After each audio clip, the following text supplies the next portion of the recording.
Algunas escenas de este programa fueron grabadas nuevamente, incluyendo imágenes de las investigaciones.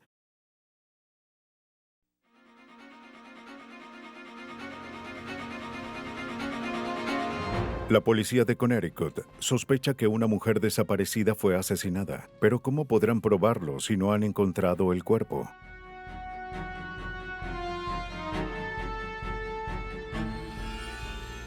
Luego de una búsqueda de 14 años, una osamenta es hallada en un pozo. ¿Quedará evidencia para determinar lo ocurrido?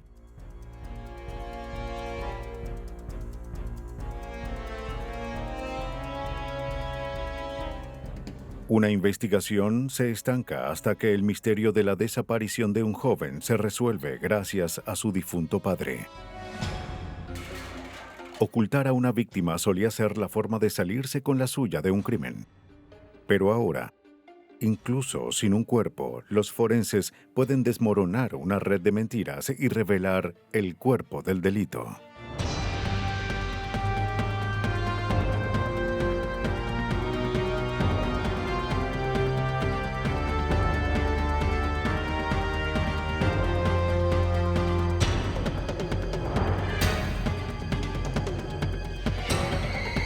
Los nuevos detectives, casos estudiados por la ciencia forense.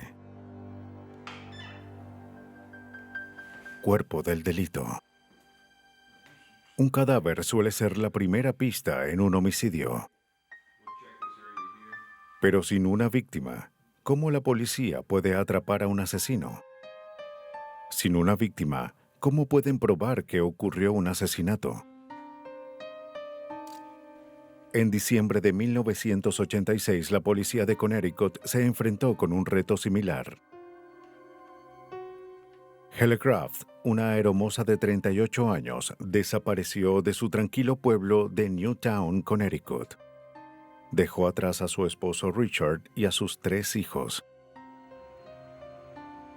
Richard no se sorprendió por su desaparición. Hele había solicitado el divorcio después de descubrir que él tenía una aventura.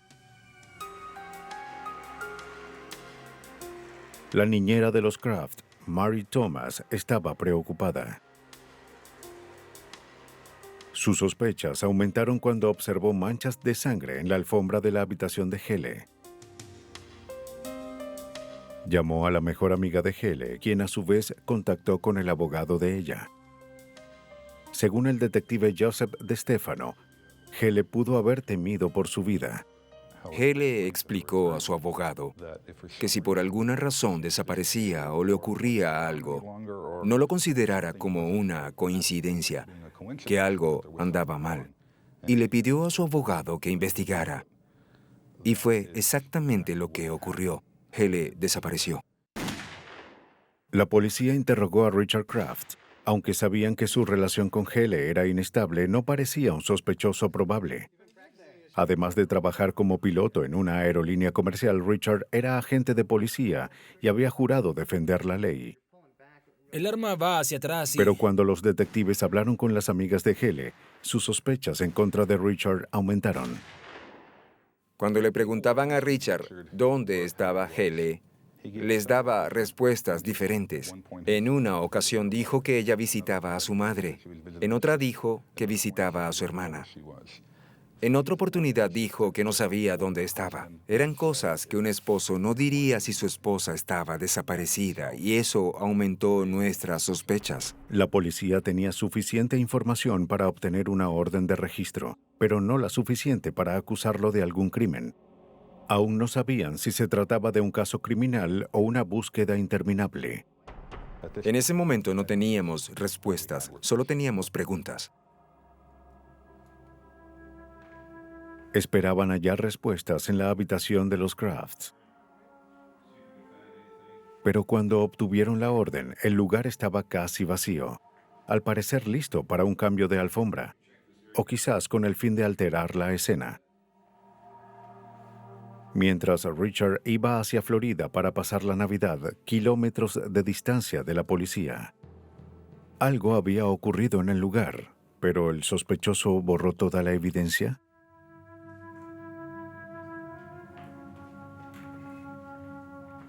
se hallaron algunos muebles en el sótano. Antes de examinar la habitación, los investigadores le pidieron a una amiga de Hele que les explicara la ubicación de todo.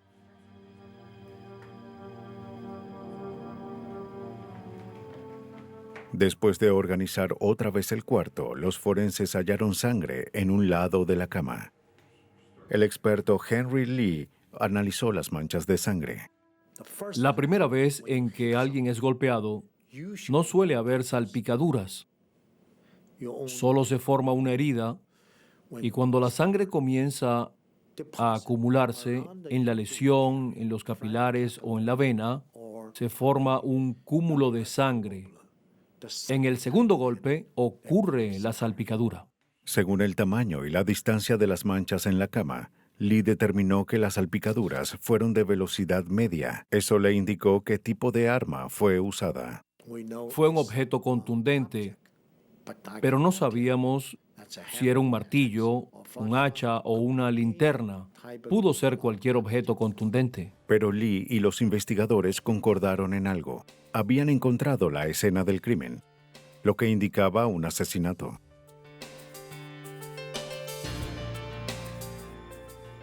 Unas manchas de sangre en la cama de Hele y Richard Kraft bastó para que aumentaran los esfuerzos en lo que parecía ser un caso de personas desaparecidas.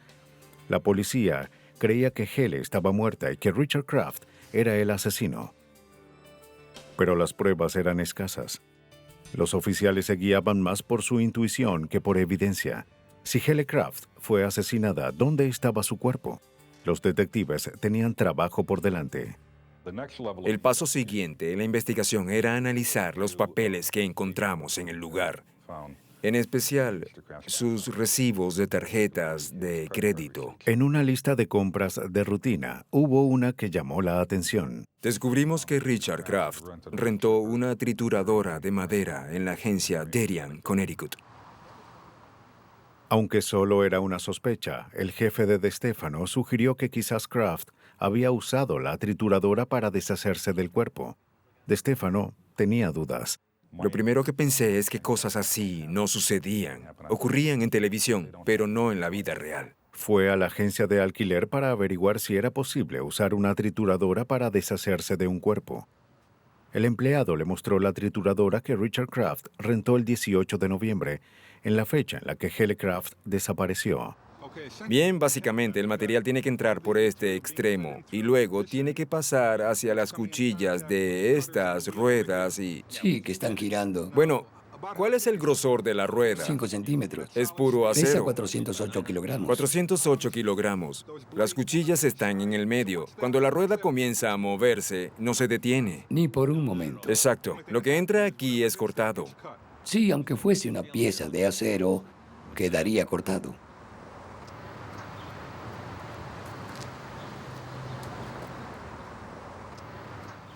Al fondo están las cuchillas. Por allá, sí. Entonces, es una pieza de metal de 90 kilogramos, con cuchillas por allá. Nadie puede detener esto. Para nada.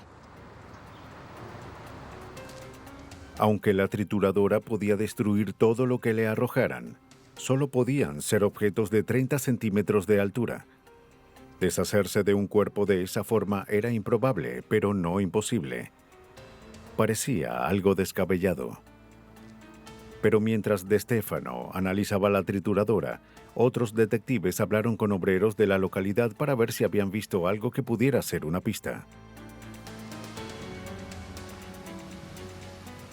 Uno de ellos recordó que había salido a tempranas horas de la mañana, el 19 de noviembre.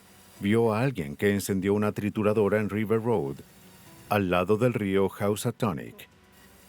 Esa declaración evitó que el caso se estancara. Los detectives se dirigieron a River Road. Cuando los investigadores llegaron, encontraron rastros de madera en el suelo. Y al explorar el área en la orilla, hallaron sobres con la dirección de Hele Kraft. En ese momento, pensamos que habíamos encontrado algo que era muy fuera de lo común. Los investigadores recogieron 33 bolsas de escombros en el área de River Road. Enviaron las bolsas a la estación para analizarlas fragmento por fragmento. Separaron todo lo que no fuese madera u hojas. Primero encontramos un cabello. Sin saber qué hacer con él, tomamos una botella y colocamos el cabello dentro. Luego continuamos. Hallamos un objeto que era más duro que la madera, pero menos que la piedra. Así que buscamos otra botella para fragmentos como este. De entre los escombros, algo escalofriante tomaba forma. Debido a estos hallazgos, se creó un espacio para analizar la evidencia. Konstantin Karasulas, odontólogo forense de la policía experto en el área, acudió al lugar para localizar restos dentales humanos. Lo que hicimos fue reunir evidencia, llevarla a la tienda, añadirle agua, colocarla en un filtro y luego buscar cosas que fuesen humanas, partes humanas. La evidencia circunstancial se amontonaba, la sangre en la habitación, la trituradora de madera y los fragmentos sin identificar encontrados. Pero aún no había un cuerpo. Y sin un cuerpo no había crimen. Debían encontrar algo más sólido. Los investigadores sabían que debían avanzar en el caso, o el asesino podía escapar. Mientras se hallaba más evidencia en River Road, la policía seguía interrogando a posibles testigos. Uno observó a un hombre con una trituradora el 19 de noviembre en un puente a casi 2 kilómetros al sur de River Road. Se enviaron buzos al puente para ver qué podían encontrar.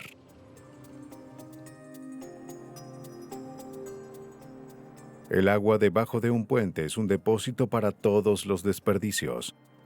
Es un vertedero para vándalos y un lugar donde se arrojan posesiones indeseadas. La mayoría no tienen importancia, pero a veces aparece lo inesperado. Dan Lewis fue uno de los buzos. Lo que buscábamos era cualquier cosa que pudiese ser un arma. Buscábamos cualquier tipo de contenedor y principalmente fragmentos de un cuerpo.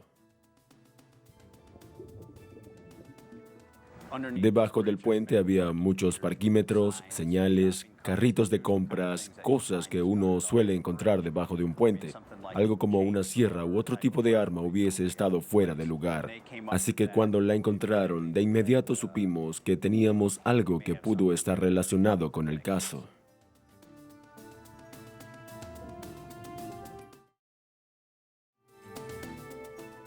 Como todo lo demás en ese caso, la sierra era circunstancial. Fue enviada al laboratorio y el Dr. Lee la examinó. Mientras, a casi 2 kilómetros al norte, el detective de Stefano hizo su propio hallazgo escalofriante. Había colocado varios escombros en el filtro. Coloqué el agua e hice lo que normalmente hacía, que era revisarlos con los dedos para asegurarme de que se limpiaran.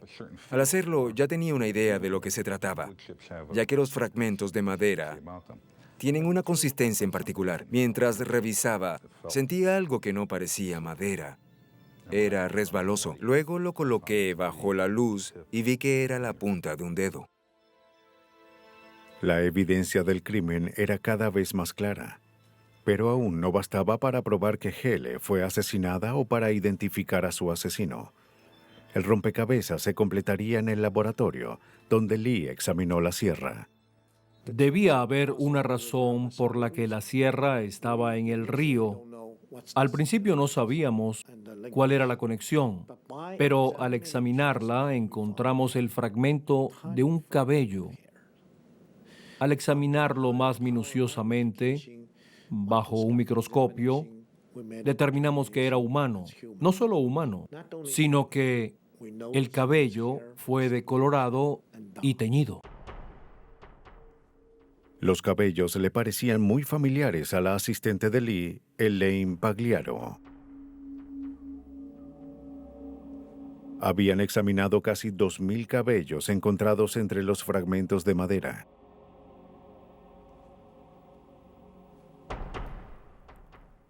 Las puntas parecían hebras de una brocha.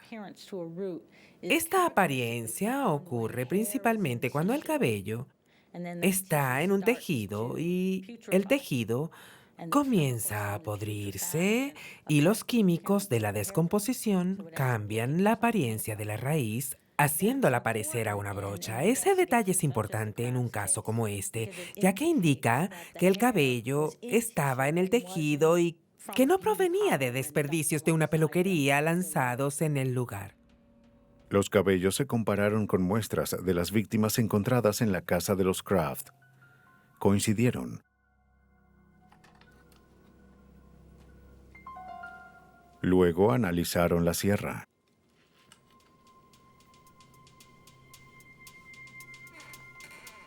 Dentro de la cubierta había fibras de tejidos azules verdosos y rastros de tejido y sangre. Las fibras eran del mismo color que el del camisón de Hele. Los tejidos en la sierra eran humanos y el tipo de sangre coincidía con el de Hele Craft. Ahora había que descubrir a quién pertenecía la sierra. El número de serie estaba corroído por el agua, pero Elaine Pagliaro pudo recuperarlo. Debido a la naturaleza del metal, la impresión contenía varias capas, así que aunque se elimine la capa superior, uno puede revelar las áreas marcadas debajo al quitar esa porción dañada. Aplicó un químico en la superficie de la placa, que disolvió las capas corroídas de metal y reveló el número de serie.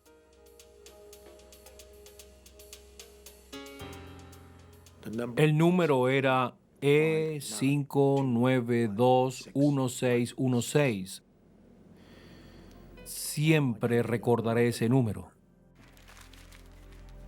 Con el número se localizó la tienda. La persona que compró la sierra fue Richard Kraft.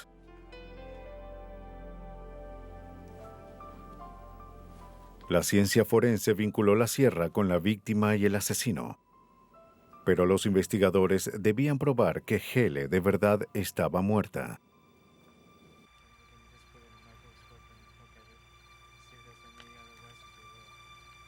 Luego de revisar las orillas de River Road por más de una semana, el doctor Carasulas encontró la pieza faltante del misterio.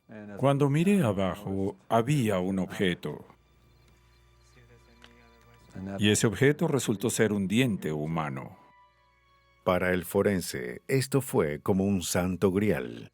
Sabía que tenía todo lo que necesitaba para identificar a una persona.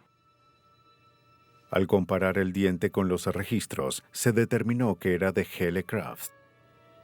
Pero esto reveló mucho más.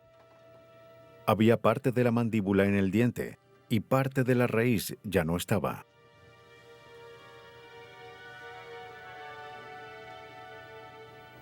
Si el diente solo hubiese sido extraído, no existiría ese tipo de fractura y no habría ninguna parte del hueso allí. Por eso creo que algo desprendió el diente de su lugar en la mandíbula y rompió en pedazos lo que lo sostenía. Ese algo pudo haber sido una sierra o una trituradora. Richard Kraft estaba vinculado a ambos objetos y sin dudas a la víctima, su esposa Hele Craft. Todo apuntaba al piloto de aviones. La condición del diente, con la evidencia del cabello y el tejido, fue suficiente para que el forense determinara la muerte de Hele Craft 2 meses después de su desaparición.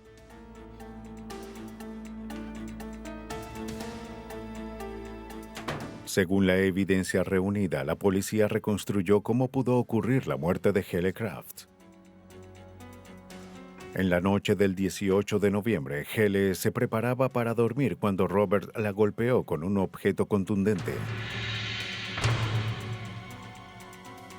Se deshizo de las mantas, pero dejó manchas de sangre en la cama y la alfombra.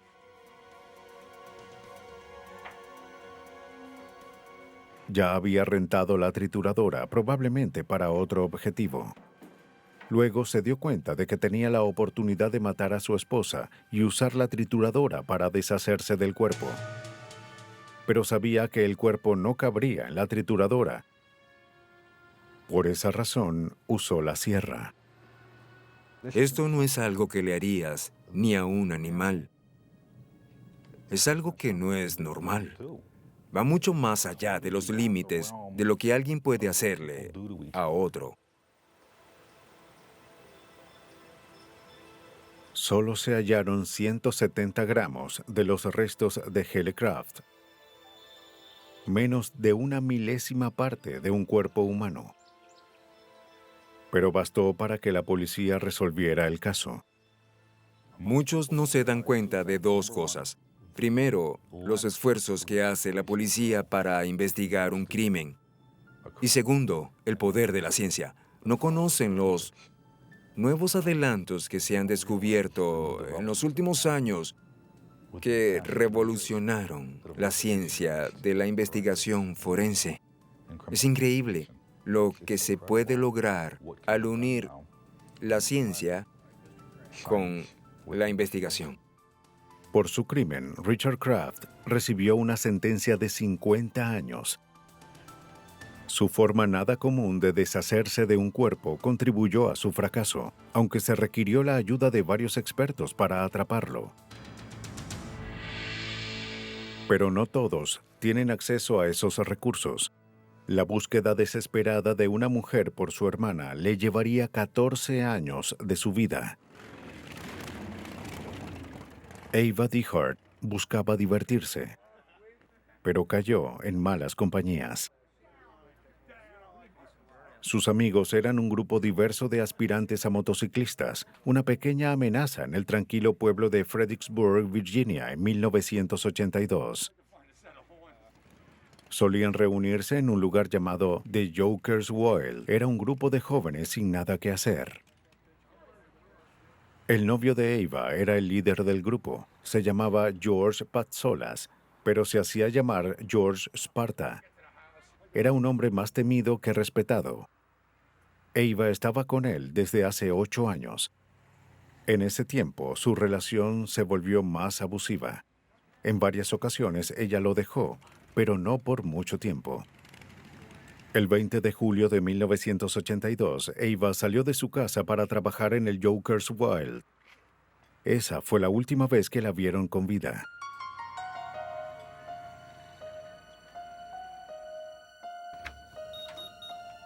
Como no habían visto a Ava en un día, sus familiares contactaron al departamento del alguacil.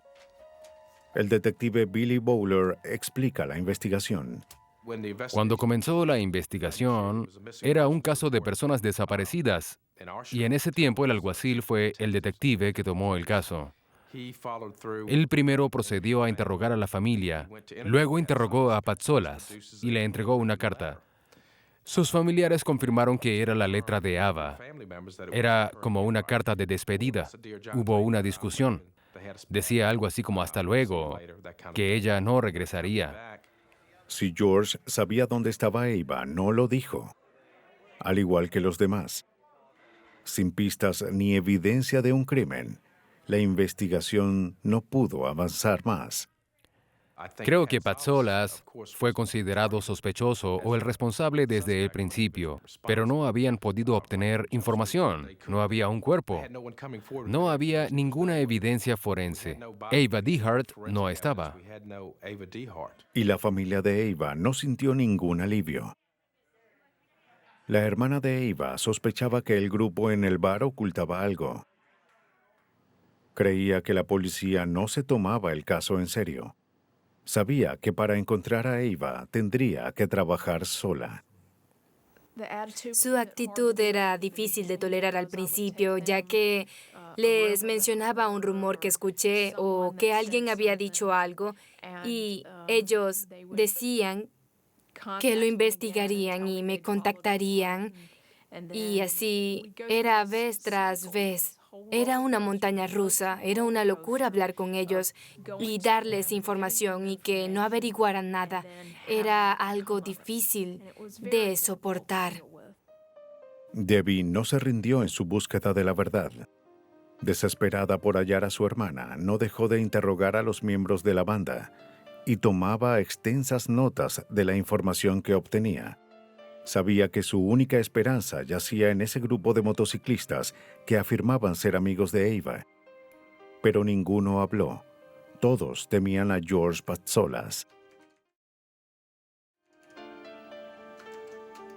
Las semanas se convirtieron en años, pero Debbie no se rindió, aunque se vio obligada a reconocer que su hermana quizás estaba muerta. Mis amigos dicen que cuando me decido hacer algo, no me rindo. Y creo que yo misma pensé muchas veces que siempre supe que ella estaba muerta, pero en mi propia mente dudaba sobre lo que había ocurrido.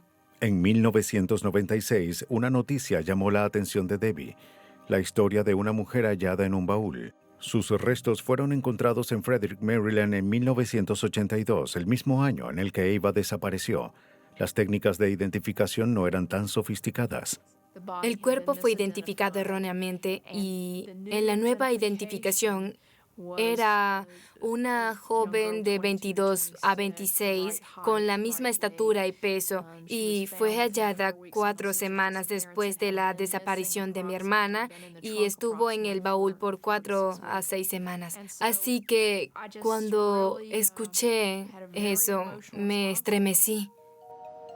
La búsqueda de su hermana la llevaría al hallazgo de restos humanos más extenso de Estados Unidos.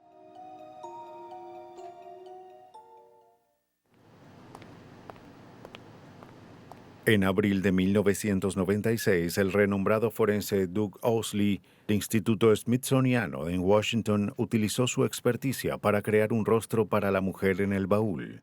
Bueno, los periódicos lo difundieron y resultó que la hermana de Ava vio la noticia en los periódicos y pensó, ¿será que es Ava?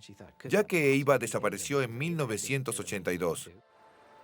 Animada al escuchar la descripción de la mujer en el baúl, Debbie obtuvo los registros dentales de Ava para que Owsley pudiera compararlos. Pero lamentablemente no coincidieron. La mujer en el baúl no era Ava DeHart. La búsqueda de Debbie parecía no tener fin, pero el caso de la mujer en el baúl fue de ayuda después de todo. El caso tuvo mucha publicidad. Había gente de los medios persiguiéndome y estuve en varias entrevistas y como resultado recibí varias llamadas. La gente estaba interesada y recibí llamadas anónimas de personas con la información que necesité todo este tiempo. Después de 14 años de lucha, Debbie al fin sentía que avanzaba.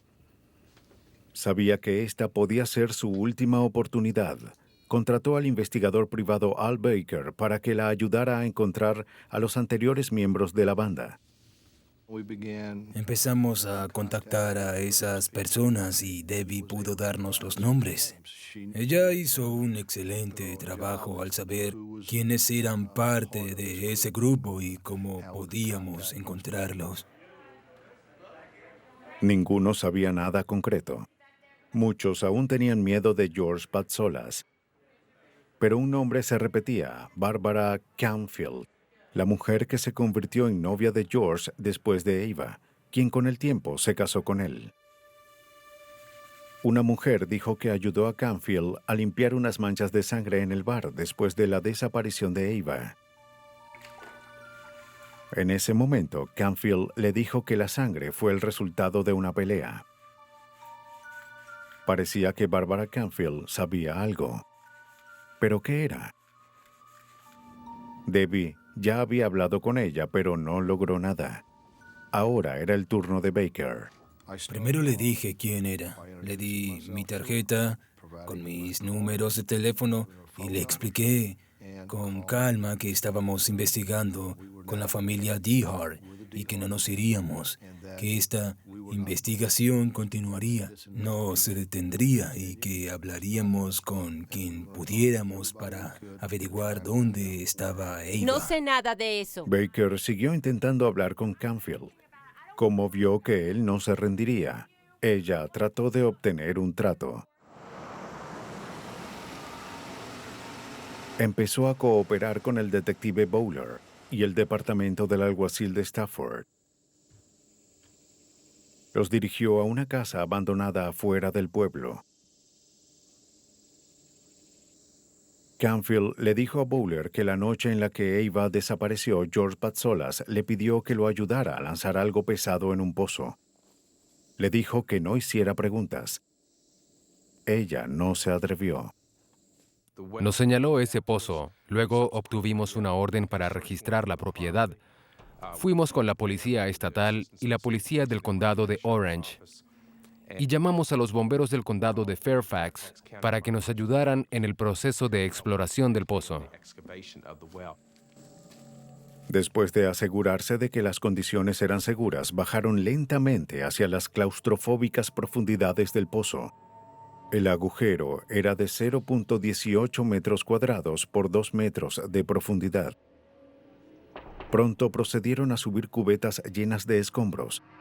Años de tierra y hojas acumuladas ocultaron lo que estaba debajo. Los huesos empezaron a aparecer. Fueron colocados al lado del pozo para que un antropólogo pudiera ver qué partes estaban allí y cuáles faltaban. Obviamente los huesos eran humanos y de una mujer. Encontramos probablemente casi todo su esqueleto. Estaba en varias piezas y tamaños. Y al final, lo que hallamos fue un total de una cubeta de 5 galones que salieron de ese pozo. Parecía que el misterio de la desaparición de Ava se había resuelto. ¿Pero de verdad eran sus restos? Al comparar los registros dentales de Ava, se confirmó la terrible pero tranquilizadora verdad. La hermana de Debbie Dihart había sido encontrada. Absolutamente fue mejor para nosotros encontrarla que nunca encontrarla. Creo que no nos dimos cuenta que nunca nos habríamos recuperado si no la hubiéramos encontrado. En el nombre de la justicia y para la familia Dihart, Owsley debía determinar cómo murió Ava. Mi papel era determinar los hechos, y lo que tuve que hacer fue examinar cuidadosamente la osamenta. Cuando uno sabe analizarla, es fenomenal lo que puede decir. Fue el caso de la osamenta de Ava Dihart. Nos indicó exactamente lo que le ocurrió y nos dio todas las pistas para determinar cuál era su identificación. Owsley analizó cada centímetro y cada fractura para determinar la causa de la muerte. ¿Fue asesinada en otro lugar y luego arrojada en el pozo? ¿Murió debido a la caída? ¿O aún estaba viva y fue dejada allí para morir? Se observaron lesiones causadas por la caída solo en la parte inferior del cuerpo. Las fracturas en los pies, las piernas, los muslos y la pelvis fueron causadas por la caída en el pozo. Cuando fue lanzada, sus pies tocaron en el fondo y eso causó fracturas en algunos huesos. La fuerza subió hacia la tibia y rompió la articulación de las rodillas. Y con respecto a esto, al mirar el extremo distal del fémur, ambas coinciden. La fuerza comprime el extremo distal del fémur y causa una fractura de compresión aquí. Debido a la condición de los restos, Owsley determinó que Ava estaba muerta antes de ser lanzada al pozo. Este golpe en el rostro, de hecho, fracturó 4 huesos. Fracturó la parte derecha del maxilar, la parte izquierda y ambos huesos nasales. Hizo que los huesos nasales se partieran y todo indica que fue de derecha a izquierda, pero también hacia arriba, ya que hay un ligero ángulo oblicuo en los huesos nasales. No hay señales de que hubiese sido golpeada con un arma. Al parecer, el golpe fue hecho con un puño. No había parte de la osamenta que no tuviese algún tipo de herida. Fue brutal. Es la única forma de describirlo. Creo que el golpe en la cara desmayaría a cualquiera. Simplemente él quería matar a la joven. George Patsolas, quien vivía en Florida, fue acusado del asesinato de Ava DeHart. En el juicio, Owsley mostró los restos de Ava al jurado. A través de su interpretación forense, la víctima pudo declarar en contra de su asesino. Pienso que Doug creyó que por la forma en la que murió, ella hablaría con el jurado, que Ava sería la que diría, miren lo que me ocurrió. Y creo que el abogado usó esas palabras exactas. Miren lo que me ocurrió. El 8 de octubre de 1997, George Patsolas fue sentenciado a cadena perpetua por sus crímenes. El caso en contra de Patsolas fue resuelto gracias a la ciencia, el trabajo detectivesco y declaraciones de testigos, pero supongamos que en un crimen no hay testigos, escena del crimen y ningún rastro del cuerpo.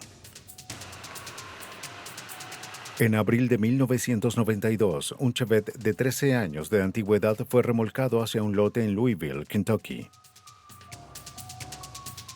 Allí se unió a otros vehículos abandonados, esperando el momento de ser aplastados. En ese momento nadie lo sabía, pero ese auto guardaba un terrible secreto.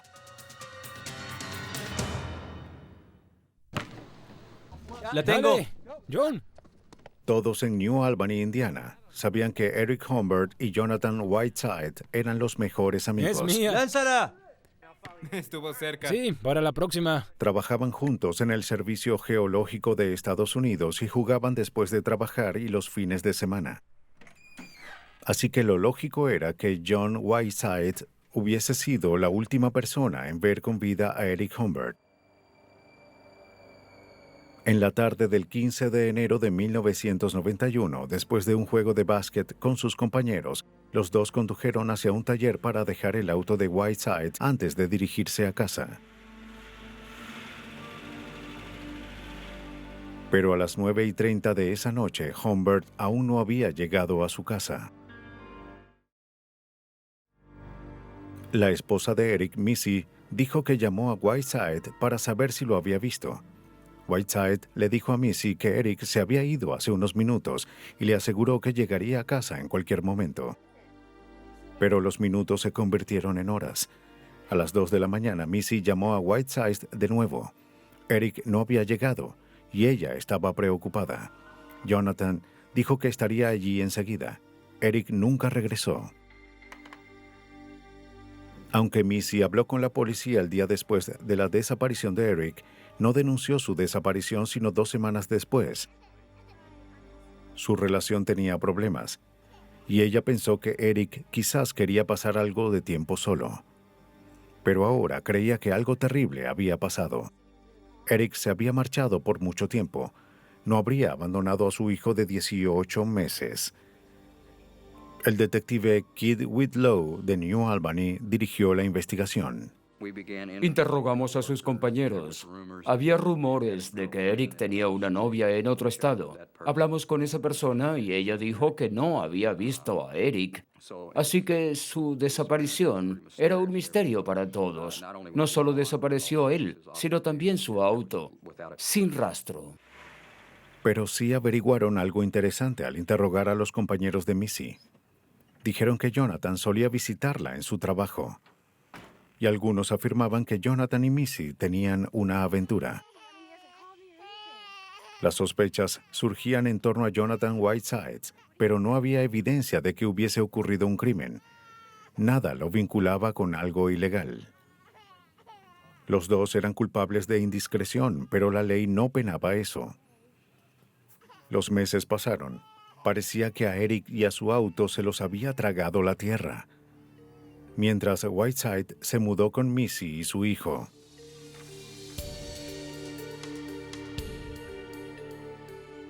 Luego, en abril, 4 meses después de la desaparición de Eric, apareció un Chevette blanco en un lote de autos en Louisville, Kentucky. Como no fue reclamado, sería vendido o convertido en chatarra. Como rutina, decidieron informar al Centro de Información de Crímenes para ver si el auto había sido robado o si podían informar acerca de su dueño. Cuando lo hicieron, descubrieron que el auto era parte de una investigación de personas desaparecidas al otro lado del río Ohio, en New Albany, Indiana. Estuvimos muy cerca de perder una pista muy importante. El auto era de Eric Humbert.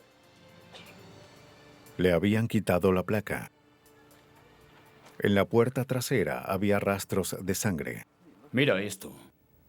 Los detectives de Louisville interrogaron a Whiteside, la última persona que vio a Humbert con vida. ¿Sabe quién asesinó a Eric Humbert? No. Accedió a tomar una prueba de polígrafo. ¿Sabe qué hora es?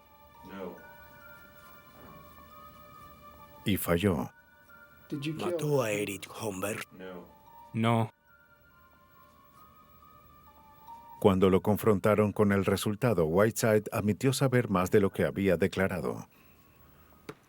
Le dijo a la policía que después del juego de baloncesto, los dos condujeron hasta el taller para dejar la camioneta de Whiteside.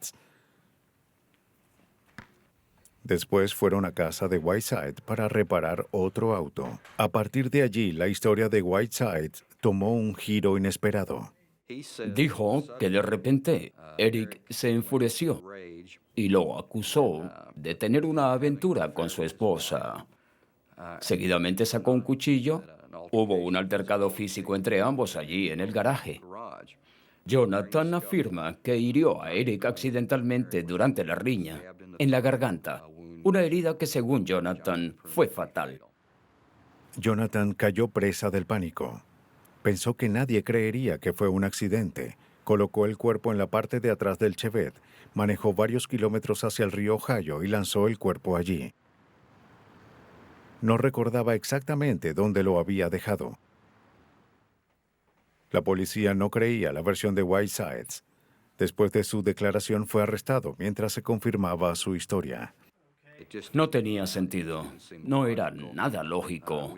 Incluso pedimos a 2 oficiales que simularan la pelea que él describía y vimos que era muy difícil de creer que todo hubiese ocurrido en la forma en que él lo menciona. A menos que apareciera el cuerpo, la única evidencia física para probar o refutar la teoría de Whiteside era el Chevette ensangrentado. Las manchas en la puerta trasera confirmaban que un cuerpo había sido colocado allí. Pero un detalle llamó la atención. En la maleta del auto había un patrón inusual, 5 líneas de sangre con la forma de una V invertida. Un objeto había sido presionado allí, lo que produjo las marcas. Eran paralelas, así que no podían ser marcas de dedos. La mancha era visible, pero hasta ahora no era de utilidad. Debajo del capó, los investigadores encontraron una mancha grande de sangre. En ella había una fibra verde. Nadie podía explicar cómo llegó allí. Dentro del compartimiento del motor hallaron lo que parecía tejido humano, que fue enviado al laboratorio. El experto forense Rod Englert analizó la evidencia. Determinó que la sangre hallada en la tapa del distribuidor no coincidía con una herida de cuchillo. Él explica. Lo que haré es tomar algo de sangre y suponer que este gotero es el extremo de un cuchillo y que va dirigido hacia mi cuello. Y lo saco de nuevo para quizás cortar de nuevo o simplemente lo saco. El resultado será un patrón de movimiento. Y ese es el tipo de mancha que vemos aquí. Ahora, si comparamos ambas manchas aquí, veremos una gran diferencia entre esos 2 patrones. Una herida de cuchillo crea una salpicadura que proviene de una dirección, pero lo que Englert vio en la tapa del distribuidor era multidireccional. Y eso solo lo causa una herida de bala. Para Englert, la salpicadura de sangre indicaba que Whiteside mentía. En Indiana, las manchas de sangre en el auto de Eric Humbert descartaban que hubiese sido apuñalado en la garganta. Más dudas surgieron en el laboratorio forense en Oregon, donde la muestra extraída del motor fue analizada por Ray Greensbo. Un análisis microscópico reveló que el tejido era humano, pero no provenía del cuello de alguien. La ubicación de las células, la mancha que producían, nos indicó que era tejido cerebral. No provenía de la piel o de tejidos de otras áreas. Eran tejidos neurales. Debíamos averiguar cómo ese tejido salió de una herida en el cuello. Obviamente no había ocurrido de esa forma. Al examinar el auto, encontraron un agujero de bala oculto en la base del limpiaparabrisas. 2 fragmentos fueron recuperados y enviados a Greenspo. Él confirmó que eran fragmentos de bala y de su casquillo. Pero lo más interesante era la fibra verde adherida a la bala. Él no sabía de dónde provenía. Pero algo era obvio. El auto fue la escena de un tiroteo, no un apuñalamiento. La historia de Whiteside no era cierta. En busca de la verdad, los investigadores fueron al garaje de la casa donde Jonathan Whiteside vivía, el garaje donde dijo haber apuñalado accidentalmente a su amigo hasta matarlo. El crimen llevaba ya 4 meses. ¿Será que hallarían algo? A primera vista, el garaje parecía estar limpio. Pero luego hallaron un cartucho de 9 milímetros. Días después, encontraron un arma 9 milímetros en la camioneta de Whiteside. Parecía que Eric Humbert recibió un disparo. El tejido cerebral y la trayectoria de la bala indicaban que fue herido en la cabeza. Pero algo faltaba. Había algo que no estaba bien. No encontramos una gran salpicadura. Cuando alguien recibe un disparo en la cabeza suele haber sangre en todas partes. En este caso vimos muy poca. Así que cuando determinamos que el tejido que hallamos era cerebral, básicamente la mancha y la bala, todo coincidió. Este sujeto recibió un disparo en la cabeza. La pregunta era, ¿cómo ocurrió sin que la sangre manchara todo? Bueno, la fibra verde. Allí fue cuando tuve una idea sobre de dónde provino la fibra verde en la bala. Bingo, por eso es que no hay sangre. Tenía una gorra puesta. El patrón de tejido de la gorra también pudo haber causado las marcas en la maleta del auto. Hasta ahora la evidencia era convincente y lógica. ¿Pero sería suficiente para convencer a un jurado de que la víctima era Eric Humbert? Todos los intentos de hallar el cuerpo fracasaron. Lo encontrado resultó ser una pequeña muestra de tejido cerebral y manchas de sangre. El equipo forense analizó la sangre en busca de ADN. El problema era que no tenían nada para compararla. Para avanzar debían mirar hacia atrás. Buscaron similitudes en el ADN de sus familiares. El equipo forense contaba con ese hallazgo para determinar el ADN de Eric. Para identificar a Eric Humbert, necesitábamos una prueba de paternidad. Hicimos una historia familiar. Estaba su madre, sus 2 hermanos, su hijo y esposa. Así que tomamos muestras de ADN de ellos y la comparamos con la sangre y el tejido desconocido hallado en la escena. Para asegurarse de que la evidencia no estuviese contaminada, los análisis se realizaron en 2 laboratorios diferentes. Los resultados fueron consistentes, pero los investigadores aún no estaban satisfechos. El equipo forense necesitaba ADN de ambos padres de Humbert para confirmar que sus hallazgos eran precisos e irrefutables. Obtuvieron permiso para exhumar el cuerpo del padre de Humbert, quien murió años antes. Se extrajo el ADN de los huesos de su padre. El código genético del padre y la madre de Humbert se comparó con el ADN de la sangre hallada en el Chevette. Pudimos mostrar, más allá de una duda razonable, que el ADN era congruente con el de un hijo de ambas personas. Aún sin el cuerpo de Eric Humbert, la fiscalía tenía todo lo que necesitaba para enjuiciar a Jonathan Whiteside.